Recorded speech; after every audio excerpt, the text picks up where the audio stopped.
negotiating. All right, Kelly, Yes. Thank you very much. Now let me bring in New Jersey Democrat Congressman Bill Pascrell, who sits on the Ways and Means and Budget Committee. Sir, thank you for your time. Tamron, how are you today? I'm fantastic. Let me ask you how this meeting went for you. Nancy Pelosi said it was a very enthusiastic meeting. It was. Don't forget it's the president's birthday, so we had to sing happy birthday to him. The president was basically summing up what he said in Illinois and Tennessee in the last few days, and that is he wants to deal with the budget in a bipartisan way. He's made some compromises himself in that budget.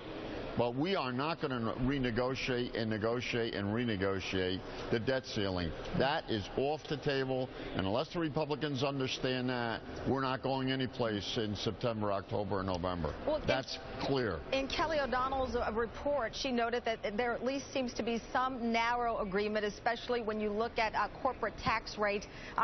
But the issue or the rankle is the corporate tax rate in exchange for spending on infrastructure and other jobs investments, which is what the president wants.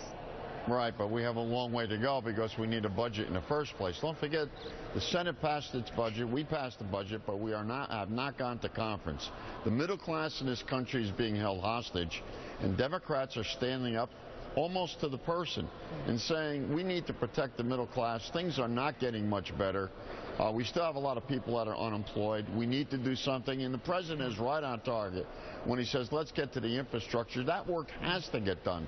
Waterworks, roadworks, it has to get done sooner or later. It's not going to cost us any cheaper. It's not going to be any cheaper 5 years from now or 10 years from now. Well, I believe what the president's saying is correct. Well, this meeting, in addition to singing an early happy birthday to the president, which is August 4th, how much of this really was about marching orders to make sure that the Democrats are a unified front, particularly in speaking with constituents over this break who will be asking the same question about jobs and the investment in this economy?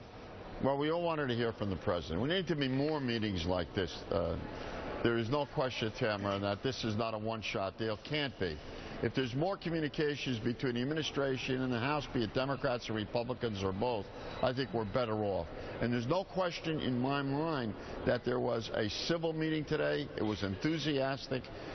Right after that meeting, interestingly, we had a Ways and Means closed door with both Democrats and Republicans to talk about what we do agree on and what we disagree on. So I thought it was a very helpful meeting. I think Chairman Camp is trying to get us together. Ranking Member Sandy Levin is trying to get us together. Okay. We need to come together on the major issues. The president reached out and talked about immigration today. He talked about gun violence. He talked about foreign policy very briefly. I think we need to come together.